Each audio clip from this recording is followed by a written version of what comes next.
ଭଗବାନ, ଆପଣ ତ ମୋର ଇଷ୍ଟ। ଆପଣଙ୍କଠୁ ସେବା ନୁହଁ, ବରଂ ଆଶୀର୍ବାଦ ଚାହୁଁଛି।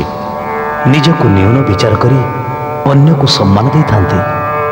ଏହା ତ ଆପଣଙ୍କର ହୃଦୟର ବିଶାଳତାର ପରିଚୟ। ସମଗ୍ର ସୃଷ୍ଟିର ପାଳନକର୍ତ୍ତା ହୋଇ ମଧ୍ୟ ନିଜକୁ ନଗଣ୍ୟ ବୋଲି କହିଥାନ୍ତି। ତିନି ଲୋକର ସ୍ୱାମୀ ହୋଇ ମଧ୍ୟ ଜଣେ ଯାଚକ ଭଳି ବିନମ୍ର। ଏହା ହିଁ ତ ଆପଣଙ୍କର ମହାନତାର ପରିଚୟ। ସେଥିପାଇଁ ବିଜୟ ତ ଆପଣଙ୍କର ସୁନିଶ୍ଚିତ। କିନ୍ତୁ କିନ୍ତୁ କ'ଣ ଦେବାଦିଦେବ? ଏଇଆ ଯେ ମୁଁ ଆପଣଙ୍କର ଆଉ ଦେବରାଜ ଇନ୍ଦ୍ରଙ୍କର ଯୁଦ୍ଧ ଦେଖି ଚାଲିଛି। ଆପଣ ଇନ୍ଦ୍ରଙ୍କୁ ଘାତକ ପ୍ରହାର କରୁନାହାନ୍ତି।